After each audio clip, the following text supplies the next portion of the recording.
저희는 이제 이재명 대통령 사건과 관련된 국정조사, 공소 취소, 그 다음에 이제 제도개혁에 대한 모임입니다. 87분이었고 그렇게 해서 또 그 후에도 신청하신 분들이 있어요. 그래서 최종적으로 104분이 참여하고 계십니다. 저희가 일과 성과로서 입증해 내겠습니다. 네, 유시민 작가가 설 연휴 기간 마지막 날이었죠. 한 방송에서 저런 얘기를 했었고 공소 취소 모임이 마침 오늘 있었는데 그 자리에 기자들이 질문을 했더니 저런 답변을 했습니다. 여선홍 부대변인님, 일단 감정적으로 좀 부딪힐 만한 상황이긴 했는데 공소 취소 모임 의원들 얘기를 들어보면 제도 개혁을 위한 거다, 성과로 입증하겠다 이런 얘기를 하네요. 유시민 작가님이 약간 조금 그 워딩 자체가 좀 셌던 것 같아요. 너무 과했나요? 예, 그 미친 짓이라고 이제 표현을 하셨는데 민주당에서 그동안 이제 특검 관련해 가지고, 그러니까 검찰의 부당 기소, 검찰의 기소권을 남용하는 행위들 이런 것들을 굉장히 많이 비판을 해왔습니다. 당내에서도 관련된 특위들이 되게 많이 있고요. 그런데 이건 같은 경우에는 그 특위의 약간 연장선이라고 보시면 될 것 같거든요. 근데 유시민 작가가 최근에 조국혁신당과 합당 과정에서도 어떻게 보면은 찬성 측에 힘을 실어주면서 관련해 가지고 조금 이제 당내에 뭔가 이 분열을 조금 낳는 듯한 그러한 메시지를 많이 던지고 계셔서 사실은 이번에도 유시민 작가가 그런 이야기를 했을 때 또 친명계 의원들이 또 반응을 했거든요. 예. 근데 그런 것들이 좀 제 입장에서 볼 때는 당에 크게 도움을 되지 않는데 왜 어르신께서 괜한 이야기를 하셔가지고 이렇게 당내 분란을 만들까 좀 걱정스러운 마음이 있습니다. 근데 이걸 가지고 일각에서는 지지층 간에 내전이 벌어지고 있다 이런 분석도 하잖아요. 실제로 그런 분위기인 건가요? 아니면 너무 과대 해석인 건가요?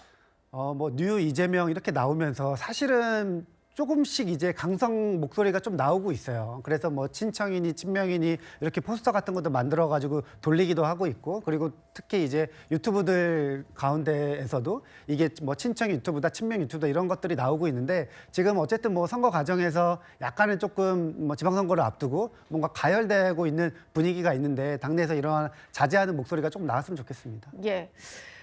공소 취소 모임 얘기도 좀 해보겠습니다. 오늘도 함께 모임을 가졌고요. 인원이 조금 더 늘어나서 104명의 의원이 참여 중이라고 하는데요.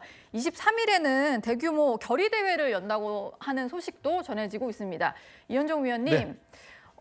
일단 이게 공소 취소라는 어떤 취지의 모임도 모임이지만 세력화가 되고 있다. 그러다 보니까 이게 반청 모임 아니냐 이런 얘기도 나오는 거잖아요. 그렇죠. 저는 유시민 작가의 발언에서 많은 부분을 동의하지 않지만 정말 이번에는 아주 제가 딱 동의하는 말씀을 하신 것 같아요. 동의하는 말씀이셨어요? 네. 왜냐하면 저 이야기가 하나도 틀리지 않습니다. 왜냐하면 지금 집권 여당이잖아요. 야당이면 저런 모임들을 만들 수 있을 거예요. 근데 집권 여당인데 제도적으로 하면 되잖아요. 그 제도적 상임위 하면 되잖아요. 그리고 지금 압도적인 의석 갖고 있잖아요. 예. 법 통과시키면 될 거 아니에요.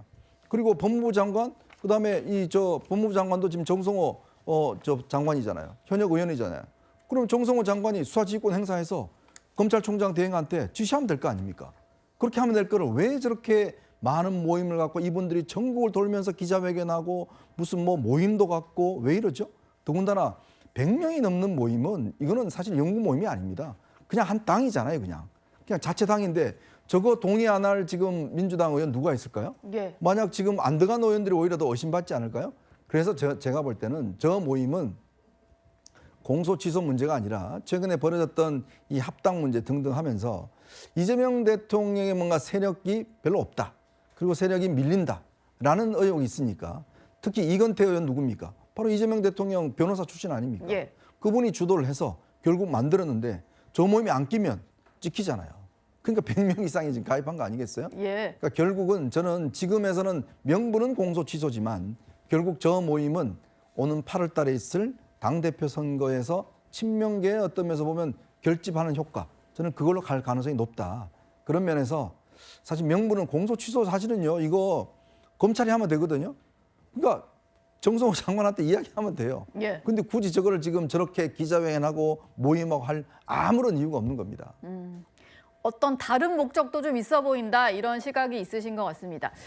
국민의힘 주진우 의원 같은 경우는요, 이 공소 취소 모임을 놓고 세계적 망신이다 이렇게 비판을 했었는데 박성준 의원은 이 말에 대해서도 이렇게 반응했습니다. 주진우 의원의 언급에 제가 말씀을 드리는 게 급이 안 되는데 오히려 제가 언급함으로 인해서 주진우 의원을 살려줄 것 같아요.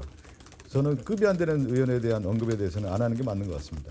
그리고 하나 더 붙이자고 하면은 주진우 의원은 윤석열, 김건희 후임의사 출신 아니에요? 그 정도 얘기하면 되지 않아요? 급이 안 된다라고 하면서 전직 대통령 부부의 호위무사 출신이다 이런 표현을 썼는데요. 강전혜 대변인님 저 말 좀 어떻게 들으셨나요? 어쨌든 의원이 한 명 한 명이 헌법기관인데 국민들께서 뽑아주신 헌법기관에 대해서 굉장히 무시하는 처사다. 본인의 말씀을 다시 한번 되돌아보셔야 된다고 생각하고요. 공소취소 모임에 대해서 국민들께서 우려하시는 바는 지금 민주당이 법사위에서 단독으로 처리를 했었던 법 왜곡죄 그리고 사심죄, 법관증언 이런 것들이 실질적으로는 대법원 그리고 사법부 전체를 무력화하면서 민주당이 입법과 행정부를 지금 완전히 장악한 것을 넘어서서 결국에는 사법부까지 장악하려는 것 아니냐. 그럼으로써 이재명 대통령이 가지고 있는 사법 리스크 이런 것들도 모두 없애버리려는 것 아니냐라는 의구심들을 가지고 계시는 것이죠. 그것을 지금 민주당에서 실질적으로 보여주고 있는 것이 아닌가라는 생각도 듭니다. 이재명 대통령의 최측근 김용 전 부원장 같은 경우에는 항소심까지 5년형을 선고받았는데 최근에는 보석 상태로 나와서 북콘서트를 하고 이 북콘서트에 민주당 현역 의원들이 또 대거 참석하지 않았습니까? 예. 이분들이 이 공소 취소 모임하는 바로 그분들인데요. 송영길 대표도 지금 항소심에서 결국 절차상의 문제가 있다라고 해서 무죄가 나온 것이고 돈봉투 사건이 없었다는 게 아닌데 오늘은 민주당이 복당을 한다고 하면서 선거에 출마하겠다는 이야기까지 나오고 있는 이러한 상황들 이것을 국민들께서 어떻게 받아들이셔야 될지 굉장히 의문점이 있다라는 기자의 질문이었는데 저렇게 민주당 측에서는 주진우 의원 한 명 개인에 대해서 깎아내리는 듯한 발언으로 이야기하는 것은 국민들에 대해 제대로 대답을 하기에는 스스로도 할 말이 없는 것이 아닌가, 근거가 없는 것이 아닌가, 결국에는 헌법을 파괴하고 있는 모습을 스스로 자인하고 있는 것이라 생각합니다. 예.